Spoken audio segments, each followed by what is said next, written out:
Imagine a giant cosmic tetherball game, but instead of a pole in a playground, you have a space shuttle hurtling around the Earth. And instead of a rubber ball, there's a sophisticated satellite dangling on a thread so long it stretches for 13 miles, or about 21 kilometers.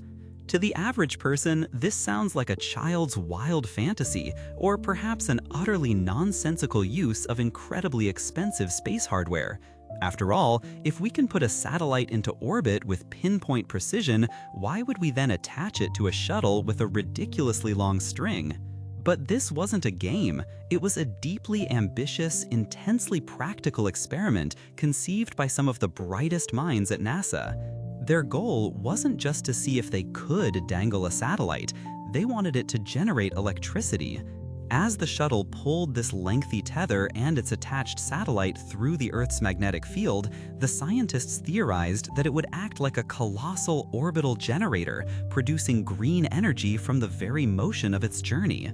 It was an elegant idea, brimming with potential for future space missions.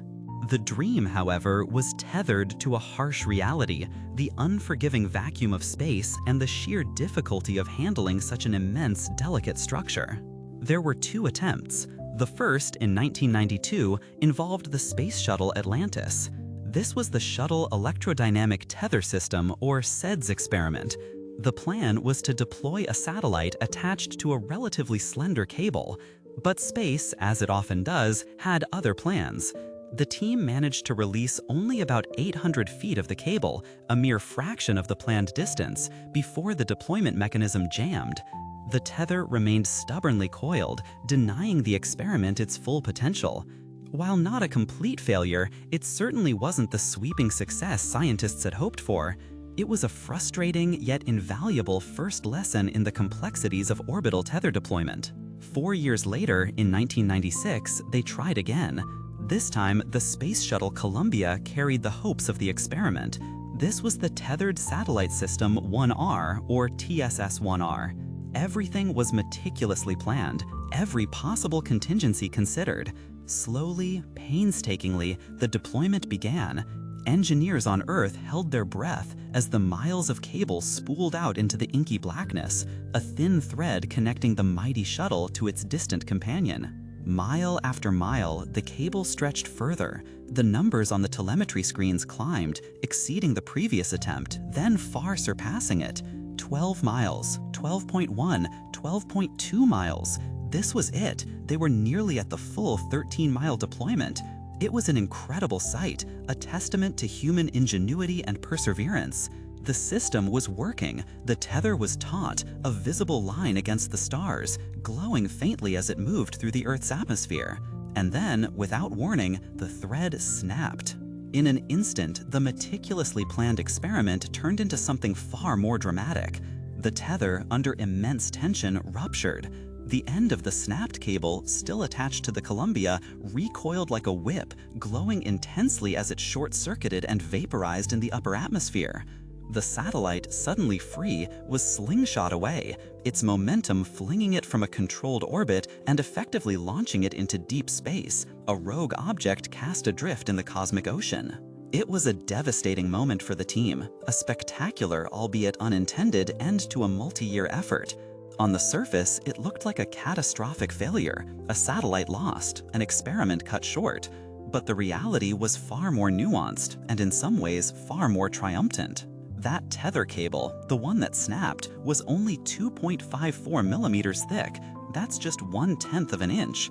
To put that in perspective, it's about the thickness of a typical charging cable for your phone.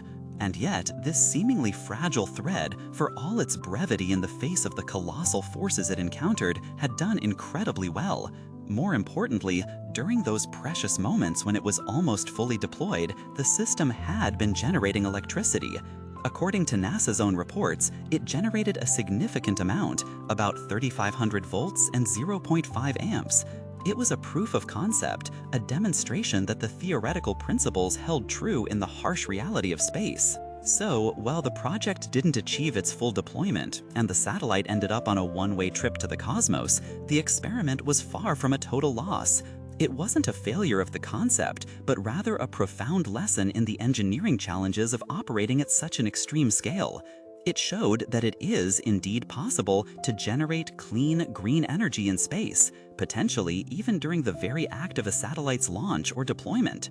We might just need a stronger, thicker cable, or perhaps entirely new materials yet to be developed.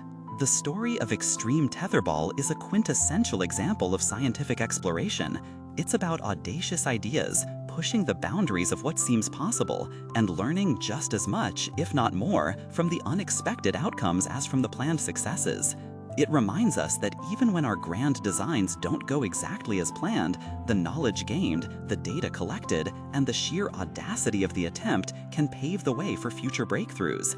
These are the moments that truly advance our understanding and capabilities, even if they occasionally result in a satellite becoming a very expensive, very distant, and very lost piece of space debris.